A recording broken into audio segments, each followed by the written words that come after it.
and pieces. Once I'm done, I'll pin you as hosts and I'll pin you to the top of the screen, 10-man tier, just so everyone can see you predominantly rather than slides or anything like that.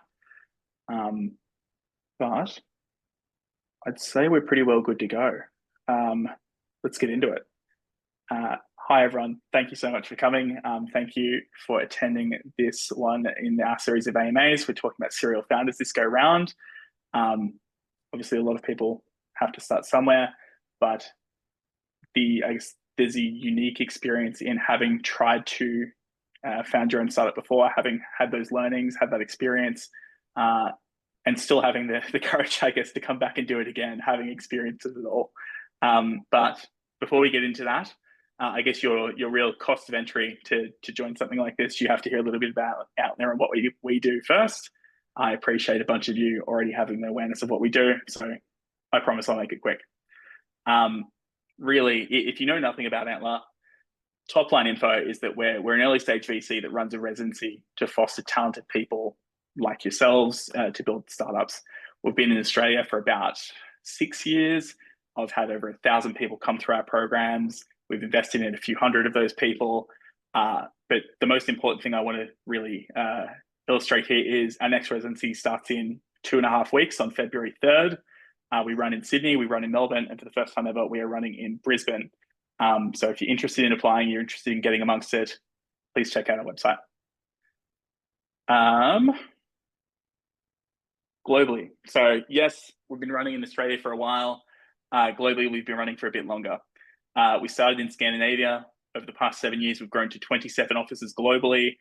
We've raised a bunch of money and we've deployed it into thousands of founders building really, really interesting things.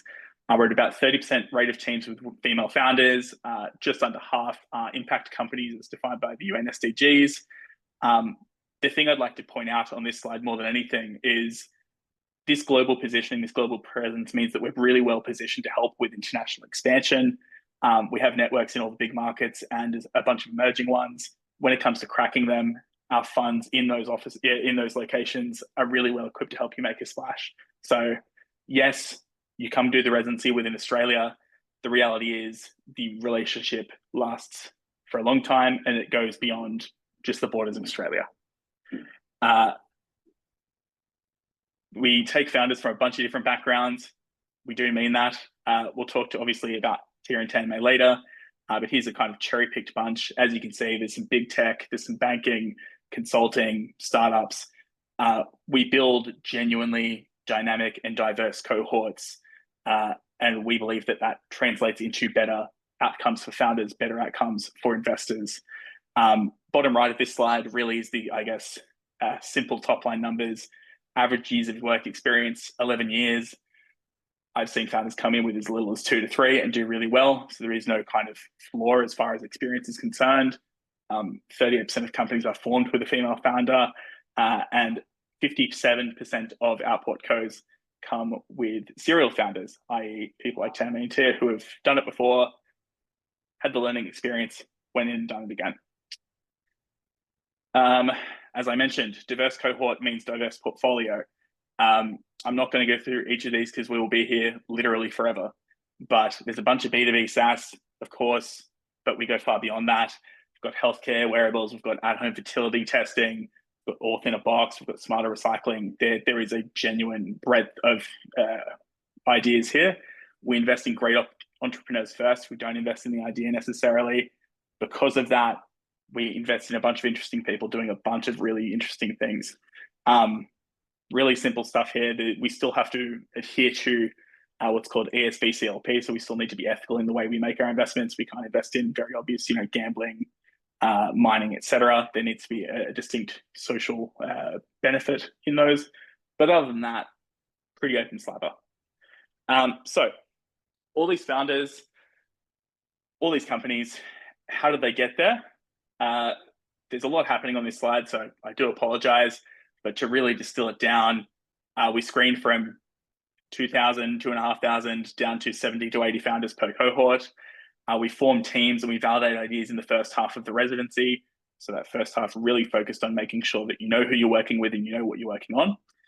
We coach and advise in the latter half, culminating in a pitch for funding, which is obviously the end goal as part of the residency. If all goes well, you receive funding. Our portfolio team gets really involved.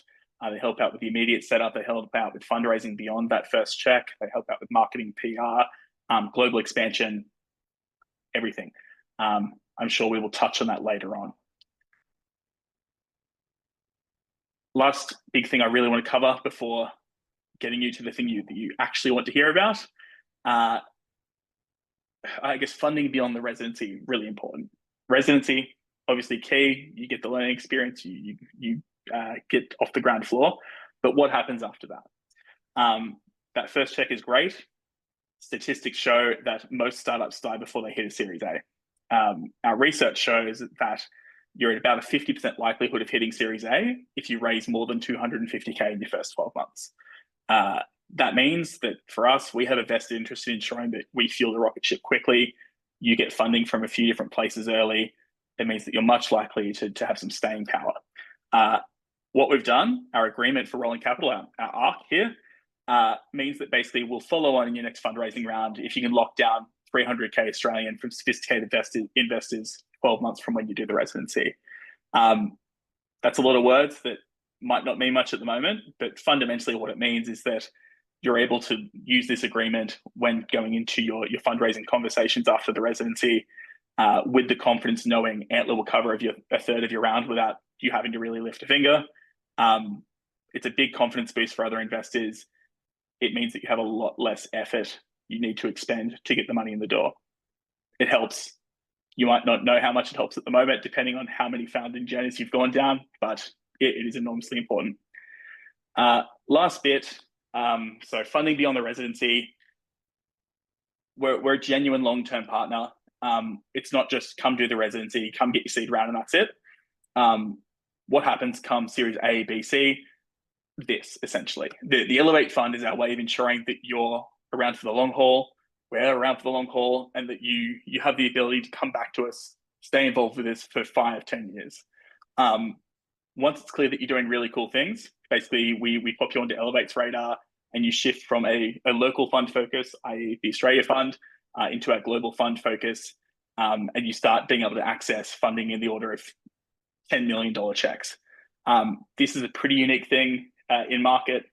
No other program like this in Australia does anything like this. They don't have the longevity of relationship, and really, this is really core to what we do. We believe long-term success happens with a long-term partner. That's why we're in for the long haul. But enough of that.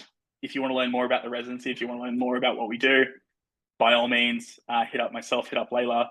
Please check out the website. But I will hand over to Layla. Thank you, Liam. This was great. And hi, everyone. Thanks for joining us after your workday or doing your workday. Nobody needs to know. Really appreciate your time. And we'll make sure that this is fun, informative, and you walk away with all your questions answered. My name is Layla Oliveira, and I'm part of Antler's team in Melbourne.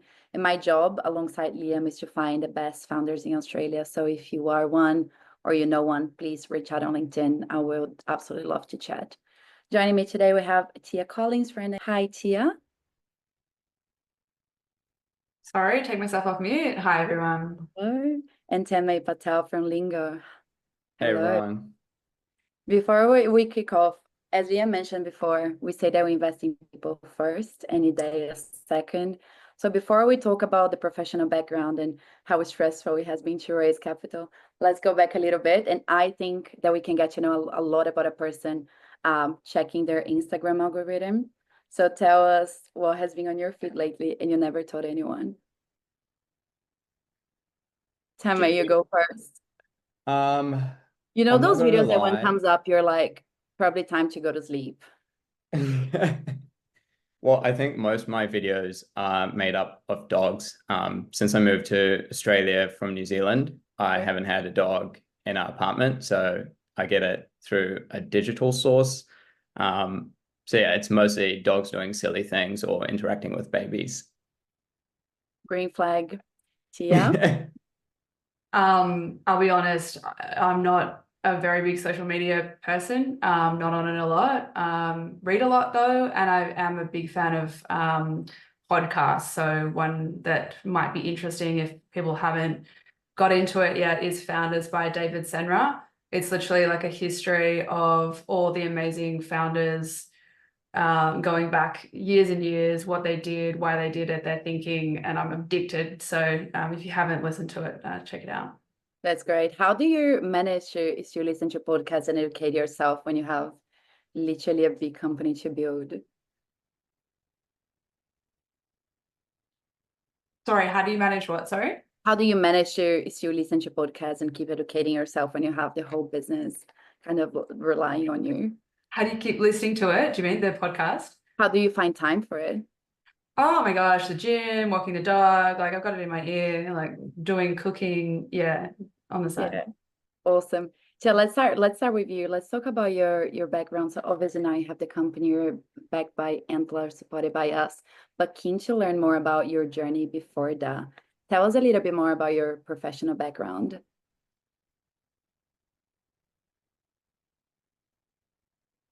Sorry, is that for Tanmay? For you, Tia. You can Oh, for start. me. Oh, sorry. I'm finding it hard to hear you. Yeah, so a bit about my professional background. So I had my first startup in my early 20s, raised capital for that, grew very quickly, had a lot of learnings. And then out of that, actually then founded 2 more businesses. This is my 4th business. That took me to the UK. They were not venture-backed businesses. I probably had the stress of the huge scale with the first one. And then came back sort of from the UK, went internal with one of those clients. It was around the time we were having those huge fires in Australia, so 2019. And then got a really big exposure to sort of sustainability and fell in love with that space and wanting to do more. And that kind of led me to the journey of wanting to get back into starting something again. So the previous businesses that you mentioned you had, what spaces, which sectors were they in?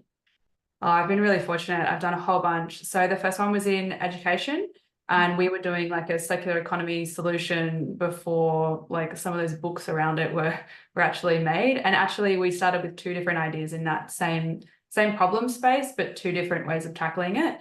One in digital and one kind of very much in like physical books in education. And then my other 2 was Social Startup 48, which was like a weekend, kind of like a Kickstarter event. You start on a Friday, you end on Sunday, you pitch to investors, but very much in the social space. I think companies like Who Gives a Crap have made this model very famous, but they weren't really around when we were doing this. And it was more about giving the business acumen to social enterprise type people to then sort of launch in. And so that was really fun. We did that all around Australia. And then Eve Luca was my growth agency. So I worked within healthcare, SaaS, B2B businesses, beverage, hair companies, like all sorts. Had a really wide exposure to a lot of different things. And that was more about either new markets, new products, and very much just growth driven to help companies grow fast. Would you feel that you just work with things that you're passionate, or you actually look at the market and what the market needs, and this is when you get passionate about? Personally, if I start something, I want to be passionate about what I'm doing or the founder that I'm working with. So that was more of an agency model. And definitely I would say being a serial entrepreneur, you want to fall in love with the problem space that you're working on, because you might be doing that for the next 5 to 10 years if you're planning just to grow and sell. But if you're building a business that you want to outlive you might be doing it for the rest of your life. So fall in love with the problem, not the solution, and that space that you're going after, I think is so key to having staying power. Yeah, love that. Thank you. Tanmay, let's talk about your professional background now. What have you done before becoming a founder? Yeah, so I had a somewhat different start to my career path. So straight after high school, I went and raised about 30K in grant funding to go explore some like climate tech ideas that I wanted to productize. One of the first projects I built was converting like waste plastics to biofuels. And then it was like, all these amazing sort of technologies that exist in the world. How do we go commercialize them? As most first-time founders are, I was quite naive, and I was heavily focused on product and failed to understand the world of commercialization. And, since then I've kind of like built my own startups, whether it's services or product base. I've gone on to like, built some of the first electric motorcycles for the road that hit, New Zealand roads. I did a bunch of other projects while also contracting out to startups. And then I kind of moved into contracting for AWS, where I was helping tech companies scale globally from New Zealand. So like leaning more into like that go-to-market piece. And then after AWS, I quit that and went traveling for about a year in 2022. And that's where I actually stumbled upon Antler and met my co-founder there actually as well. And after that, we actually worked together for a year before we boomeranged around for our first check with Antler. Before, I'd love to understand more about the Antler experience and if you had an idea before coming on board or not. But before that, would you both like to give us an elevator pitch? What does the company do? What you have achieved so far? And then we go a little bit deeper from there. Tamay, I think you can get started this time. Yeah. So basically, we're on a mission to solve the problem that healthcare clinics face, which is they're missing over like half the calls, and it's leading to a lot of admin burden, which is costing the industry over $1 trillion a year. So similar to what a virtual receptionist would do, Lingo picks up their phone call, answers every single inbound call, manages appointments, which is directly linked to their like practice management system. And yeah, like clinics, there's a handful of clinics that operate Lingo, and they actually don't hire anyone to manage their front desk at the moment. So that's a big win for us. Like it's kind of the key milestones that we've hit over the last year has been like, we went live across 4 different countries. We raised 2 funding rounds of a total of $1.2 million. And as of this week, we onboarded our 5th hire. So, team of 5 people now, which is pretty stoked about that. Awesome. Tia, what about you? Yeah, so at Anaxium, we're really focusing on improving energy and water consumption within industrial processes. And we're focused on doing that within data centers with a hardware system that we're developing called HydroCool. So operates very, very differently to other cooling systems in the market. Some of you may be aware the problems that data centers are facing with the scale of AI is that we're seeing energy consumption more than triple in the next 2 years. And the water consumption, which a lot of people don't know, they use drinking water. And that's set to more than double as well in the next 2 years to be the equivalent of half the drinking water of the whole of the United Kingdom. So it's a really big problem. There was a recent report by Gartner that said that only 40% of data centers, AI data centers, will actually be able to be built. So it's mission critical for business, but also for sustainability as well. We're talking about huge amounts of water. Data centers are set to overtake as the leading energy consumption industry in Australia.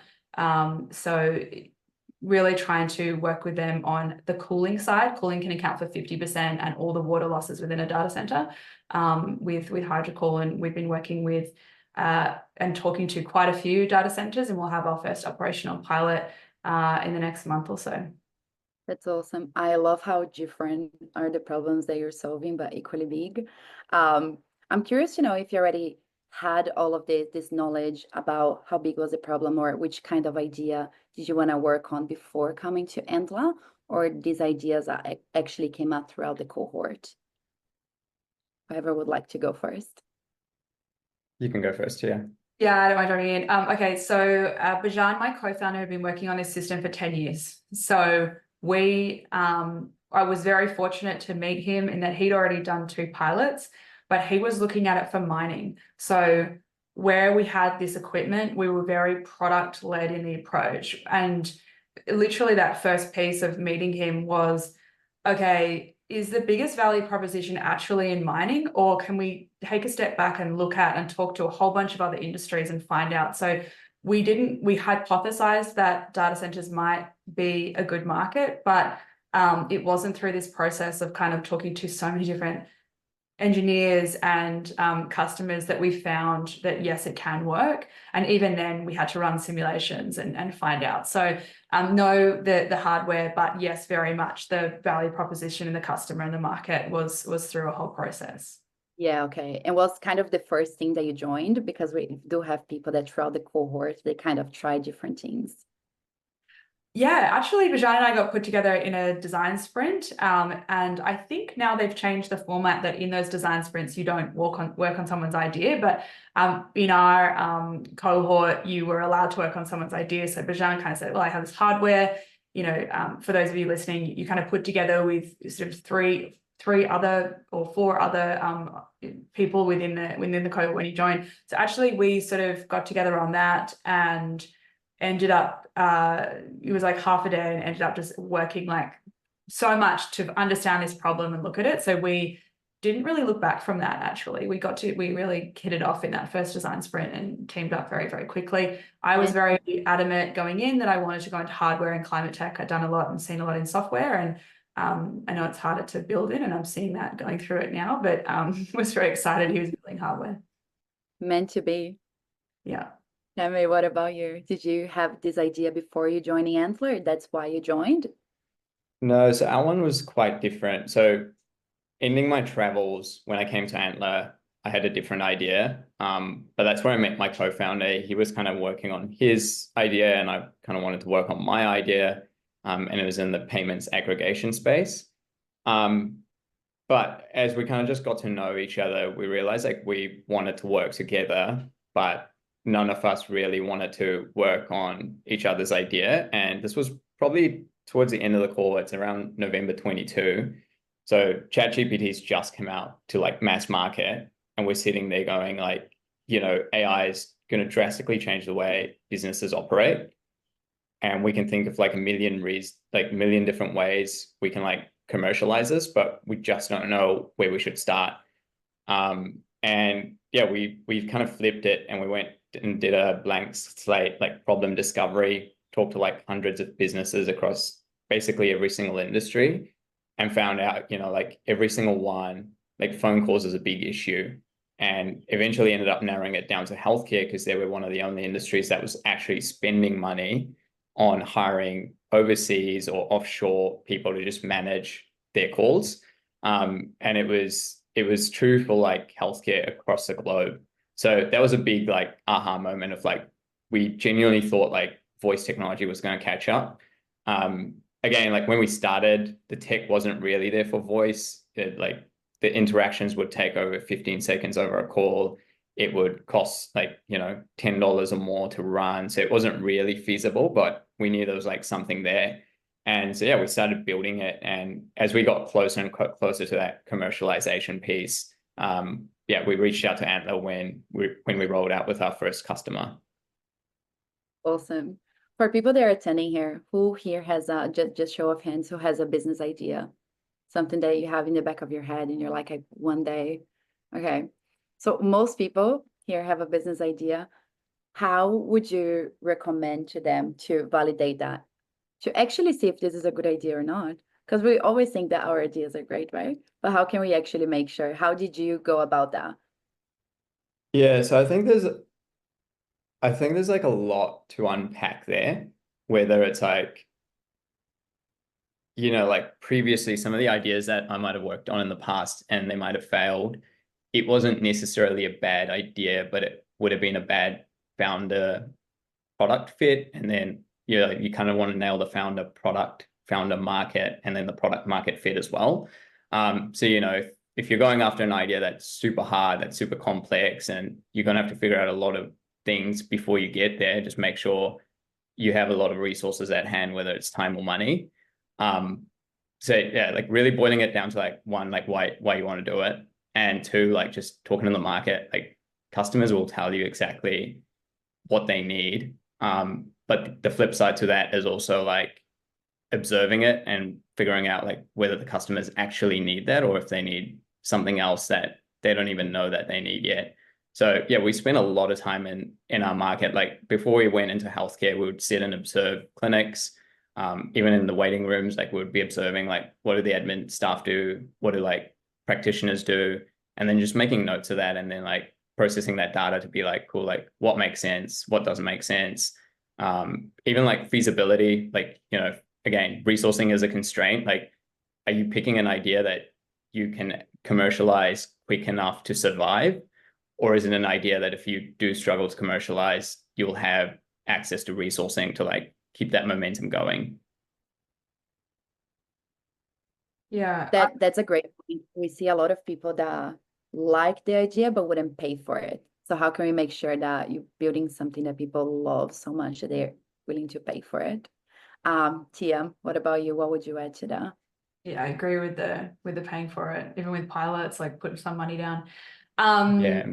I think I would kind of go back to this idea as well. Like, you see a lot of people come into Antler, and I had some ideas coming in, but more problem space rather than firm conviction on my sort of ideas. And so I think be really open-minded, listen to what other people are doing, go down that validation path, but also, I mentioned this before, like, don't get wedded to the solution that you might have in your mind, because if you get too wedded to that solution, then you might miss, you know, things that customers are telling you, or, you know, I saw this in Social Startup 48, people would be so wedded to it and the writing was on the wall that there just wasn't a business there.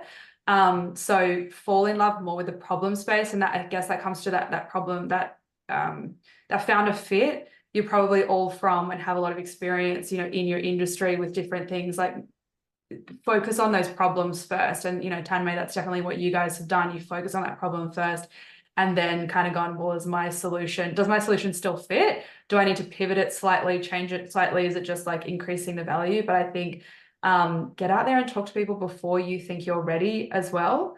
You'll be amazed at how many people will talk to you. Think about that interaction really carefully as well. Like, it's their time, so try and give them something of value as well. And I say this to everyone, you know, people that are in the industry, still in the industry, research professors that work in that industry, like, there's so many ways to get access to information that might not be directly with your customer profile, but do it earlier than you think.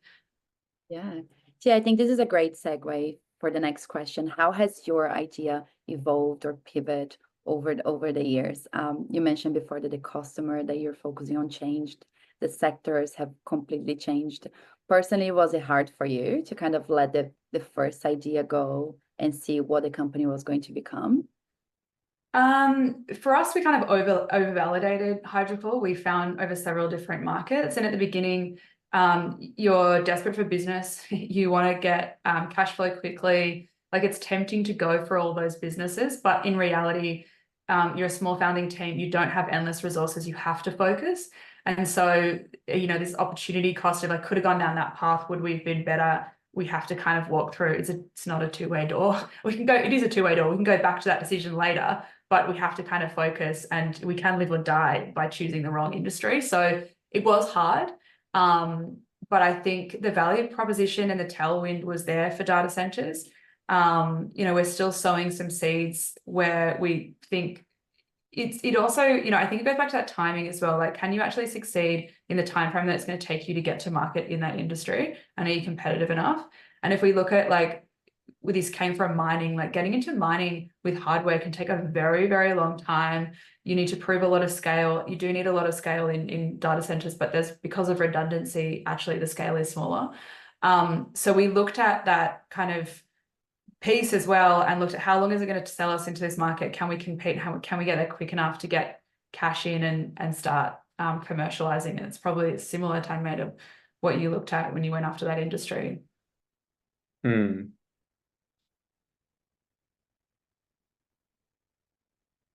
That same for you. Has Lingo always looked like this since the beginning? Yeah, like similar to Tia, like, we were in a fortunate position to actually spend, you know, months on end validating it over and over and over again. And there's different parts to it, right? Like, obviously the tech wasn't validated, but like the demand was. Like, when we narrowed it down to like the hyper niche that we, even in healthcare, we picked a subset, which was allied health practitioners. And then the subset within that was like anyone using Clinico, because we don't want to, you know, hire an entire engineering team to start doing integrations. It's like, what's that one software that we can pick, which we can scale across, 40 different thousand clinics just to validate the idea. So it's like, what's that like sort of low hanging fruit that we can pick, which will validate all of this. But even within that market, like healthcare already paying for VAs was a big tick, in terms of like, this problem exists painful enough that they're willing to pay someone to solve it.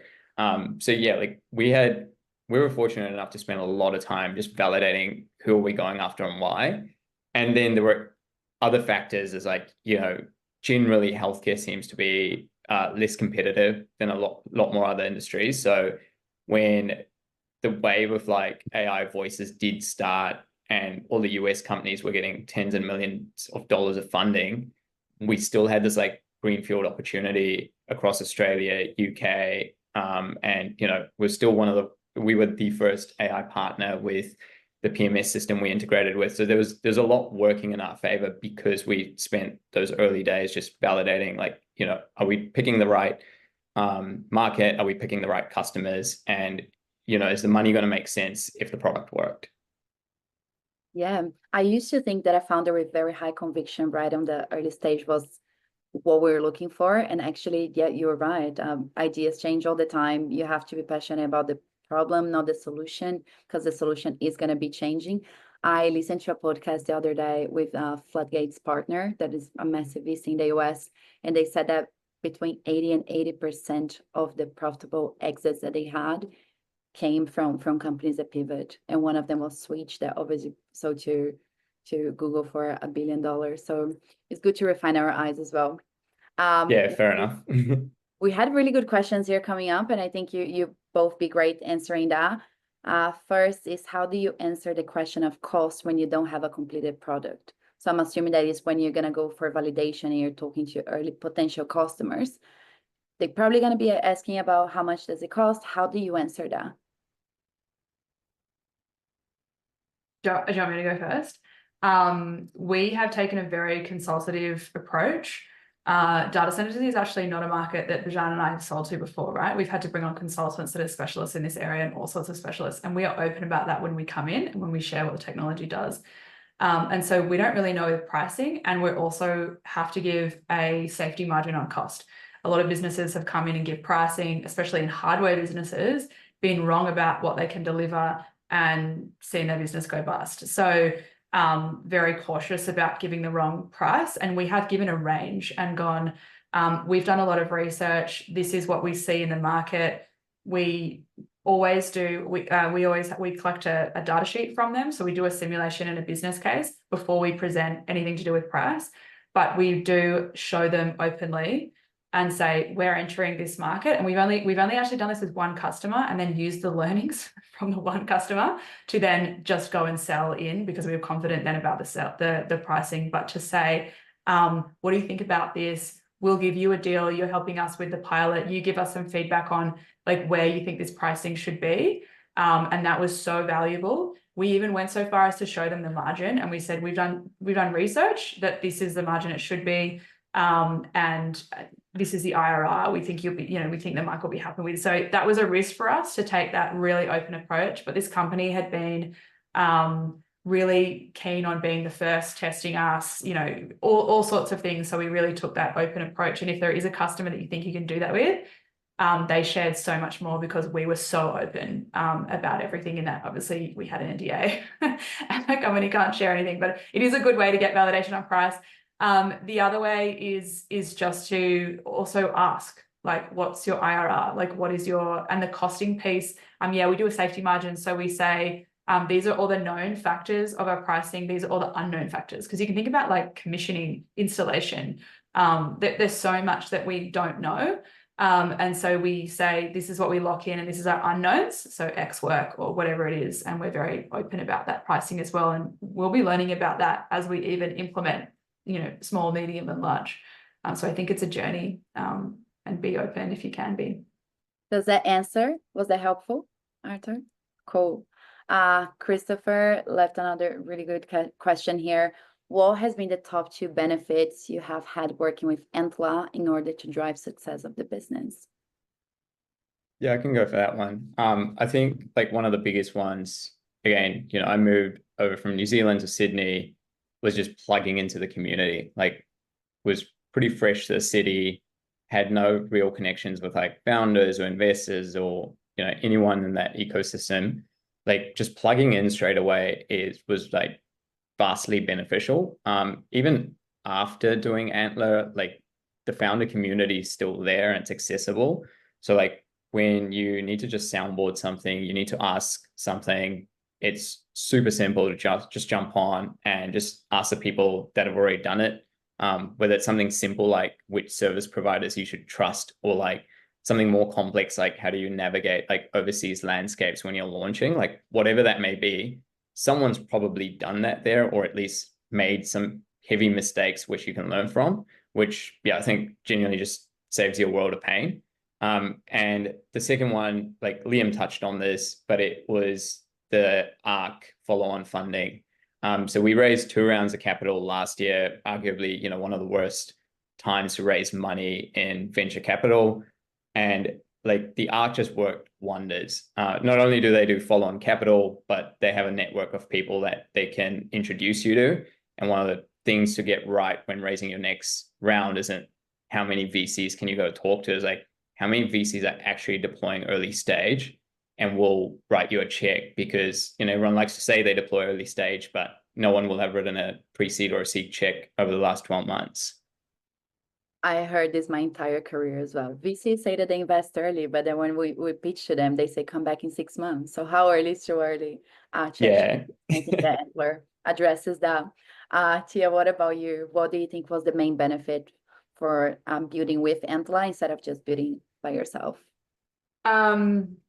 I think like upfront, the first value is that you have to give yourself, it makes you give yourself the time and space to think about validating, meeting a co-founder. Like I was working and doing a lot of like sort of contract work. I don't think I probably would have stopped that. I would have continued to do it and not give myself that really clear air to focus. So I think it's just a really basic one, right? And the second one is like when you first start that program, you enter in a room of everyone else has been vetted and are also in the same space as you. They've committed that they want to build a business.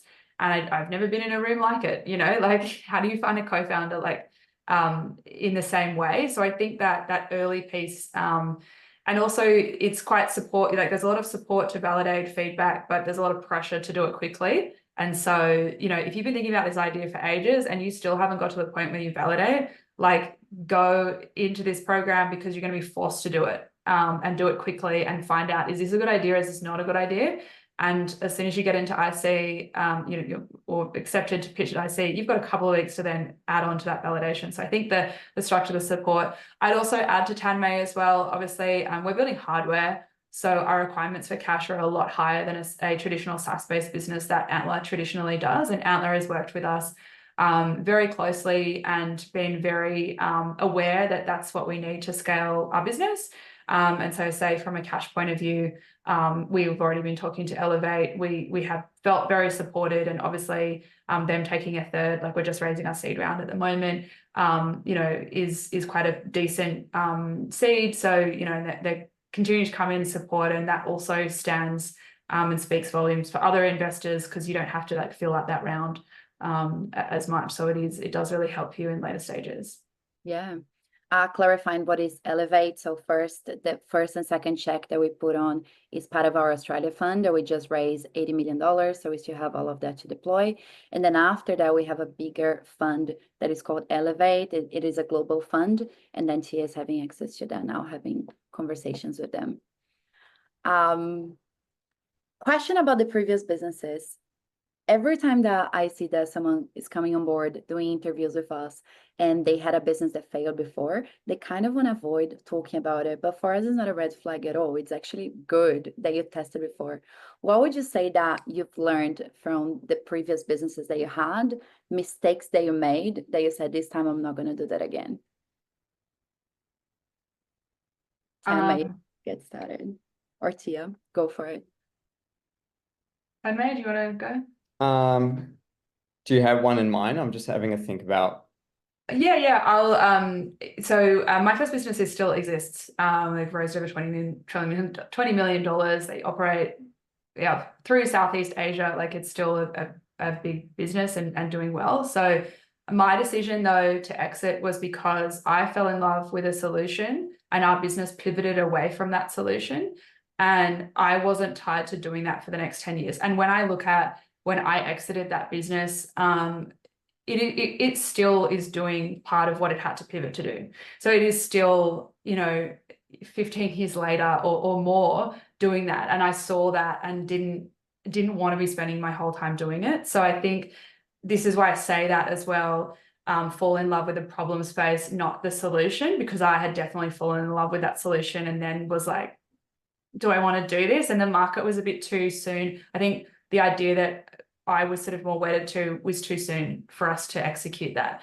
And so we had to do things more differently. And I think it's played out exactly the way I thought. So this time around, I know it's hard starting a business. It's not easy. I know how much blood, sweat, and tears go into starting a business. So I was very, very careful on like, do I love this area? Can I see myself doing this for a really long time? Really I good think point.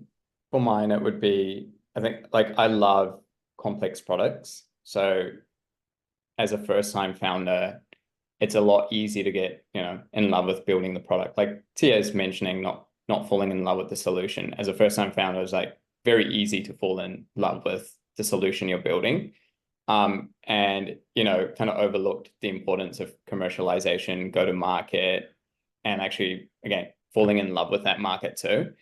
But yeah, this time around, we're definitely a lot more focused on commercialization, making sure the numbers still work. I mean, we're still building a fairly complex product, but we're trying to de-risk it. Even if it's like we can't roll out exactly what we want to roll out from day one, how do we like chunk it down into little bits and de-risk it? So we're doing this stage rollout where we're constantly pushing something out, learning from it, adapting and just sort of tweaking it as we go. Yeah, thank you. Question from the audience. How do you address skill gaps in the team when you cannot afford to hire? Yeah, that's a good one. Did you go through that problem? Yeah, so I mean, even now, like I think, so we have 4 engineers and like I would still say we're short-staffed.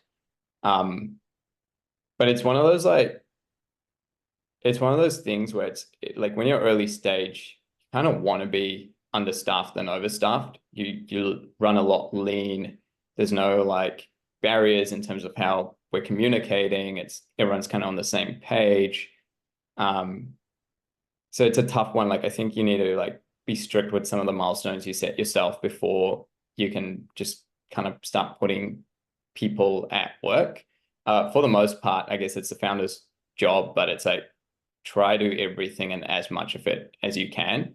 And it really just forces you to prioritize the work that's really, really important. Like if you had to pick the top 10 emails to reply to, which ones would you pick? And all of a sudden that 60 unread inbox becomes like, you only had to reply to 10 or if that even. So it's just like, yeah, prioritizing like what you really need to do and kind of staying lean. But yeah, like staffing has always been an issue for us. Like we wish we could hire more, but it's just the challenge that we run into. Yeah, I'd add to that just to say, yes, you wear all hats when you start off. Like you're not going to be doing everything that you enjoy. You're going to be doing all sorts of things like accounting and reporting and, things that you might not find as enjoyable. We have tried to look at skill gap in terms of getting advisors on specifically. So, they're not going to be doing the grunt work, obviously, but they can jump in, give you some quick advice and give you a steer, not to fall, into a problem that they might have seen already. So I think there are a lot of people out there that are willing to give their time once a month, or I've got people that jump on a weekly call with me and they do that. Most of them do that for free. So if they love your idea and what they're doing and they can see that they give some energy to you now and there's something in the future, like yeah, and also be wary just with advisors that do ask for too much upfront and then don't give you. You should always be thinking about how much future value can this person provide, but it is a really good way to try and bridge some of the skill gaps between the teams and maybe things that you might not be thinking about. Yeah, it's a good sound too. A really good idea. So touch back on the skills gap. Yeah, the two main ones for us have been founders in the Antler community, or even just founders in general. Like, I try to loop in as many like health tech founders building in Sydney as possible, and then we'll try catch up and share notes on what's worked, what's not worked. And also customers. Like, there's like, surprisingly, you know, if you talk to enough customers, you're going to find customers that have been in the industry much longer than like we have, and they just know every intricate detail about how something operates within those markets. And, you know, we won't be the like kind of like the first company that's come across trying to solve a certain point. So it's like, between the customers, founders, and at the Antler community, we're able to like fill that in. Like Tia mentioned, like, most people are just willing to jump on a call for free and help you out wherever possible. This is one of the biggest advantages of the Australian market. I've never seen this in any other country. Nobody would join for free on a call and just help out. Cool. Yeah. Next question from the audience. How do you approach the launch or post-launch phases of the products, especially when building something that is service-based? How do you decide when to build out customer success, marketing, sales? I think like for us, like it's really easy to over-engineer the company when you're going from 0 to 1. I do think all of that's important, but 0 to 1 kind of, we break it down into two parts. One is growth and one is like build, which is like engineering. And growth is all about like just talking to customers and figuring out what that market entry looks like without, you know, like very deep connections with customers. So the person doing the first sale is also kind of the person doing customer success and building these like long-term relationships with those customers. And yeah, like, as we grow, that will probably change and get sliced down, but we're trying to keep it as simple as possible. And we're leveraging like partners. So our go-to-market motions, like purely partner channels. So instead of us going and selling to every single clinic across every single industry, it's going to be, you know, like, what are the trusted partners that already work with those clinics? And if we can get into a handful of those, that opens up like tens and thousands of clinics worldwide. So it's just like developing those like deep relationships early on with a handful of nodes that gives you access to like a much wider network. And then you can kind of scale on from there, depending on like what the company needs, or, you know, you can see the gaps a lot easily as you scale up. But yeah, I think breaking it down, like, be careful not to over-engineer it too much on day one, because then you end up managing like a bunch of levers and cogs that don't necessarily need to exist on a startup that's going to 0 to 1. Yeah, I would add, like, we're not in SaaS, but we haven't officially launched. And I think be very careful about what you're saying to launch. Like, think about that. For us, like, there's no reason to share what we're doing into media. There's no reason, because the competitive advantage is gone. We invite competitors. Like, even going out and talking to customers, we have had competitors knock on our door and say, hey, we know you're doing something in this. So I think about that comms really carefully. And obviously that completely changes. Like, you know, if you're a business that needs to get leads online, you want to sort of test what you're saying and that piece. But also, like, when I'd also use PR carefully. Like, we've had an option to go in the AFR, we declined it. You'll look at our website, it's a landing page. And we specifically thought that through, because if you're going to go and make a big noise and have a big media campaign and officially launch, make sure that you have everything there to capitalize on that.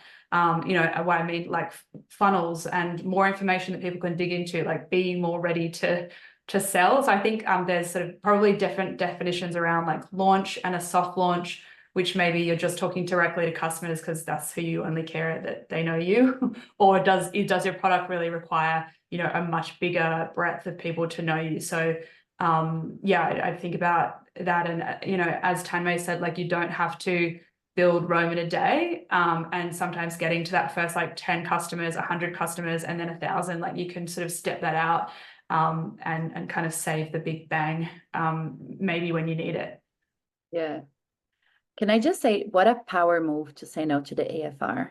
Say thank you. Look, we are very we're in a very competitive space, right? So we've raised funds. It was about one of the rounds that we did, and it was just it for us, like, we don't really care if anyone knows who we are. We just want data centers to know who we are. And so I think when we're ready to, it'll be very focused on leveraging something like the AFR to get into data center media channels and networks. And we just weren't ready to leverage that. And so we said, like, let's wait until we are ready, because when do you get an opportunity to run a big piece like that? So I think, don't always just jump at at something like that, because I think if we had done it, we would have absolutely been too early. And, hopefully when we go back, they'll run it. But I think also just thinking about that really carefully about, how you launch and what you say and how you leverage, like, people are really interested in the founder story. So leverage it, but leverage it when you're ready. Yeah, that's a really good point. Before we finish up, I would like to ask about capital raise. Most of my career has been focused on raising capital for startups, and I never found a founder that likes to do it. They all hate this part of the process. Just keen to understand from your point of view, kind of any insights or any trends that you've been noticing while you're raising capital, and what founders should be mindful of. You go first, yeah. Yeah, I mean, I'm pretty conscious of just giving out blanket insights that are very specific to our situation and the situation of, like, where the market was at. But like, one thing that we noticed with at least the pre-seed and seed round for us was, like, it comes a lot down to art. Like, it's definitely a lot more art than it is science. I think, like, VCs will try to push for the numbers and data, and it's really comes down to, like, like, what's the story you're selling? And obviously there's a big difference between if you can tell a better story in the US versus if you can tell a better story in Australia. But like, that was, like, key insight number one.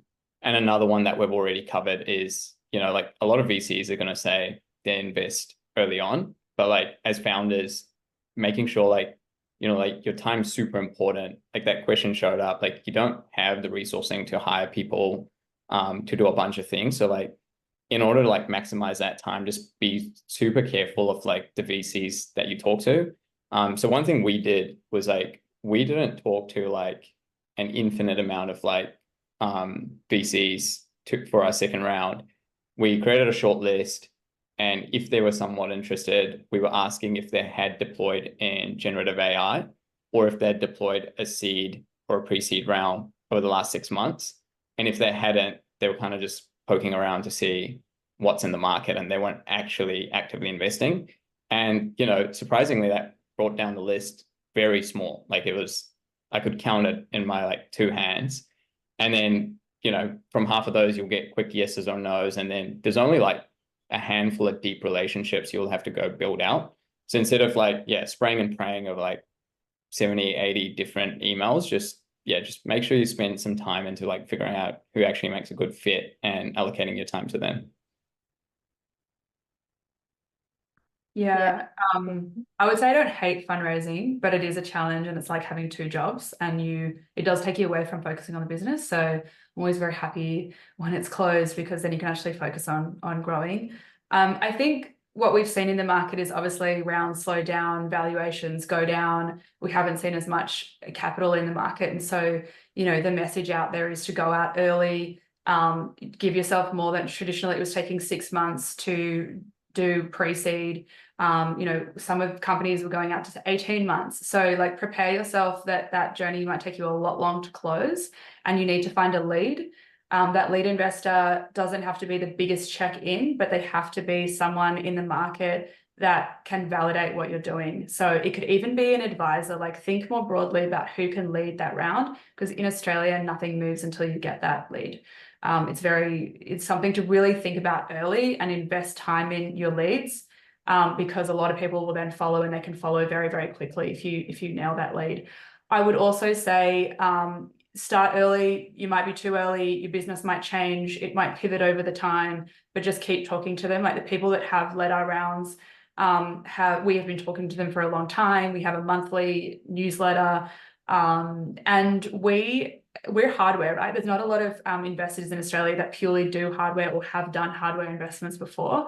But actually one of our first checks came from a software fund that said they didn't do hardware and they broke their mandate to invest. So I would have the opposite to Tanmay to say, it is possible, but you know, we weren't expecting it from them at all. And it was someone that we'd actually been getting advice and mentorship that turned around and said, I can do that really quickly for you or write the whole thing. So yeah, don't write them off. And I think also when you do have a bit of competition, it is best because then you can think strategically about who can actually help you in the long run. And also like it's like a marriage with investors, right? Like they're going to be in your business for a really long time. So have a think about that. Like who you want to be working with you. Can you work with them? Like for me, because I'm a founder and I've founded before, I really like investors that have founded themselves because they get that it's going to be hard, that we're going to go through big downs and ups, and they've got really practical. I've found that they have really, really practical advice, and you'll get a lot of VCs that have kind of people that are ex entrepreneurs or ex founders in there. That's my personal preference. Doesn't have to be anyone else's, but I find that I can say to these people, shit's hit the fan, or we're not sure how we're going to negotiate this contract, and there's really like lived experience that they can give.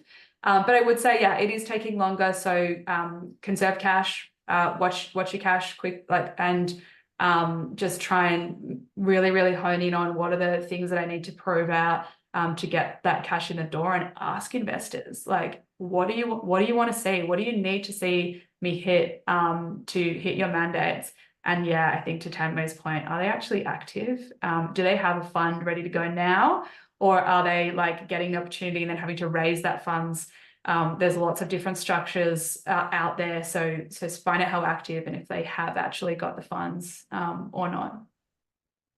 And sorry, Go lastly on. to add to that is like, you know, obviously everyone gets a few no's when they go out and raise, but just leverage those. Like if you keep a good connection, you can soundboard investment talks that are going well with the no's that you have got. And, you know, people will help you out, like whether it's like cap table modeling or whatever it is. Like, you know, every time we've asked, even with the funds that we've got to know from, yeah, like they've lent in and they've helped us out, which has kind of put us in a better position with the talks that are going well. Yeah. That was a very good point about pick your investor, right? The average relationship between a founder and an investor is 10 years, and an average marriage is 8 years. So you have to pick right for both cases. And another thing that I want to add, dealing with investors from different locations, is that Australians are very non-confrontational by nature. So if you want to hear the real no from an investor, you need to ask, why are you in the US or UK? If they don't like it, they're going to say straight away. Latin America, I'm not even going to get there. But yeah, in here, you actually have to ask the right questions to get the right answers. For last question, Blair asked us, having built businesses before, what specific aspects of Antler ecosystem helped you validate and iterate the business faster than compared to doing it yourself? I mean, personally, I just think it's having the time, and you've dedicated the time as well, and you want to get through it really, really quickly. So I think it's more, we all know how to validate, and it's probably different in different markets, but I think it's just that investment in time. Also, I think, like, look at my first business. We launched 2 businesses at the same time. Like, probably if we'd had more people to soundboard off, it was my first business, early 20s, like we probably could have killed the first one quicker, but it took us a while to kill it. So I think they kind of help you really refine that value proposition, where you're going, and much faster, right? You can tap on the shoulder of a lot of different people within Antler that have a lot of different unique experience, like even different people that have financed, who have founded a business before, who have done this, and just get very, very quick feedback on business model, like how you're thinking about it, your pitch, like all sorts of things. And it kind of fast tracks that journey because they're just open and available to you, is what I would say really helps. Yeah, I think for the biggest thing for us has been focus as well. Like having the capital just buys you resources, you know, time and money to allocate to the right things. Before Antler, it had always been work part-time, do business the other time, but then, you know, it's less so the time sink and more so like the energy sink, like the context switching comes at a cost. And when you can focus all your time on like a handful of problems, which is do with your business, like the output just drastically improves. So like focus has been our biggest one. And yeah, like not so much in terms of like iterating, but kind of like what Tia mentioned, like there's a lot of talented people at Antler. So we tap shoulders when we have a question around legals or accounts, and they can just connect the dots a lot quicker. Not to say you probably can't do it, but again, it's just saving that time so you can allocate it to all the right things. And if they don't have it internally, like being part of the portfolio company, I've asked a few times and they've just given us a mentor. So I've actually got like that skill gap things. I've actually got people through Antler that will join us on the weekly call because they're just part of the Antler extended network and mentor program. And so that's an easy way. You don't feel as guilty using their time, but there is an extended network that it just goes beyond the people that also work at Antler every day as well. And yeah, if they can't solve it, they do try really hard to help you find someone that can. Yeah, that's awesome to know. Thank you so much for joining this today. We're more than generous with your time. It was such a pleasure to moderate this conversation, learn more from you. Thanks everybody for attending. Liam added here on the chat all the contacts so you can reach out to all of us and go to our website to apply for the next cohort. This is starting in February, so just a few weeks away. Thanks again, team. Cheers. Thanks. Thanks. Bye. See ya. Thanks.